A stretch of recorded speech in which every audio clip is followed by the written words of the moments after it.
ये प्रचारक की साधना होती है, उसका साध्य भी होता है।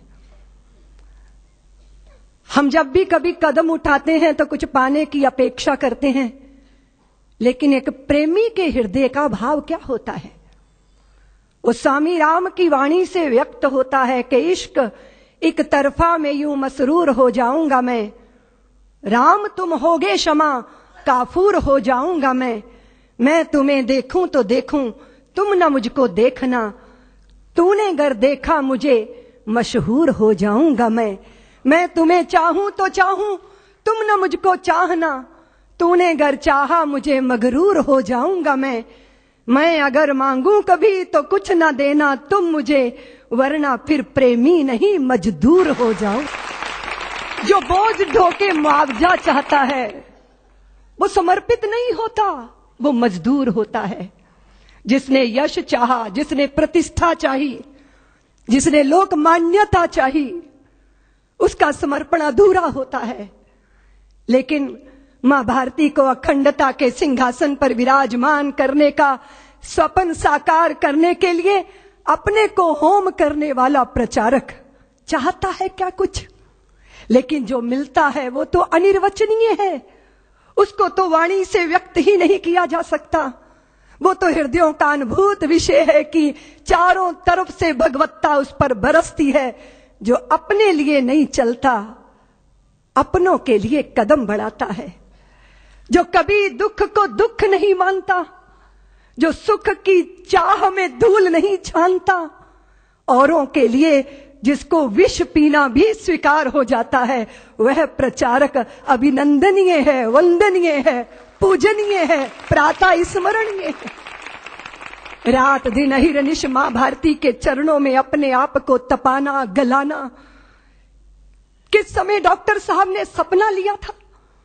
सारे देश के अंदर आग लगी थी, ब्रिटिश सत्ता के विरुद्ध एक वातावरण बना था, बलिदानों की गंगा मानो बह गई थी भारत के अंदर, विदेशियों की चूल्हे हिलने लगी, बस एक प्रहार और बाकी था कि सारे सपने साकार हो जाते। लेकिन उसी समय विधर्मी ने, उसी समय देश के शत्रु ने देश के अंदर सांप्रदायिकता का विष बोया, वैमनस्यता के भावों को पैदा किया, छुआछूत की प्रबल भावनाएं देश के अंदर जागी, और वह सारी शक्तियां जो संगठित होकर गुलामी की जंजीरों को तोड़ने के लिए आबद्ध दिखाई देती थी, वो बिखरना प्रारंभ हो गई।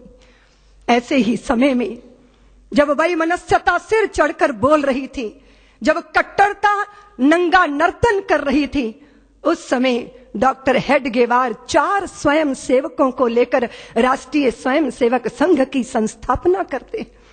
जब अपने ही कुएं पे पानी लेने आते थे और अपना ही भाई दुत्कार कर भगा देता था कि तू अछूत है, मेरे कुएं का पानी पिएगा तो सब अपवित्र हो जाएगा, और वो प्यास से तड़पते हुए अपने ही भाई को देखना, लेकिन निष्ठुरता का लबादा ओढ़े रहना, वो तिल तिल करके मरने वाले प्यासे को देखकर उस पीड़ा में से, उस वेदना में से राष्ट्रीय स्वयं सेवक संघ का निर्माण हुआ, जन्म हुआ।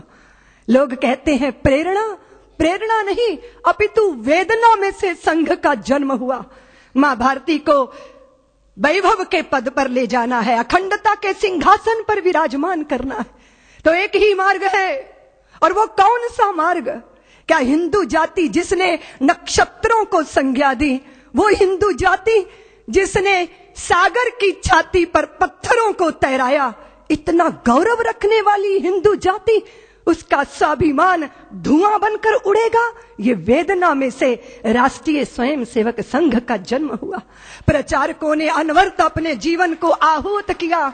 एक प्रश्न पैदा हुआ कि जिस हिंदू ने नभ में जाकर नक्षत्रों को दी है संज्ञा, जिसने हिमगिर का वक्ष चीर भू को दी है पावन गंगा, जिसने सागर की छाती पर पाषाणों को तैराया है, हर वर्तमान की पीड़ा को हर जिसने इतिहास बनाया है, जिसके आर्यों ने घोष किया कृणवंतो विश्वमार्यम का, जिसका गौरव कम कर न सकी रावण की स्वर्णमयी लंका, जिसके यज्ञों का एक हव्य 100 पुत्रों का जनक रहा, जिसके आंगन में भयाक्रांत धनपति बरसाता का कनक रहा, जिसके पावन बलिष्ठ तन की रचना, तन दे दधीची ने की। राघव ने बन बन भटक भटक जिस तन में प्राण प्रतिष्ठा की। जौहर कुंडों में कूद कूद सतियों ने जिसे दिया सत्व, गुरुओं गुरुपुत्रों ने जिसमें चिरबलिदानी भर दिया तत्व। और शाश्वत हिंदू जीवन क्या स्मरणीय मात्र रह जाएगा? इसकी पावन गंगा का जल क्या नालों में बह जाएगा? इसके गंगाधर शिव शंकर क्या ले समाधि सो जाएंगे? इसके पुष्कर इसके प्रयाग क्या गर्त मात्र हो जाएंगे?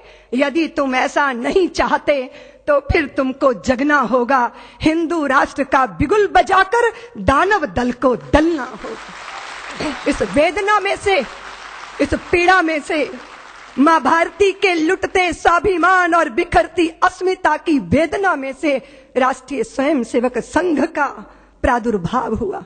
फिर एक एक दीपक जले, तिल तिल करके अपने आप को मां भारती के चरणों में आहूत करते रहे।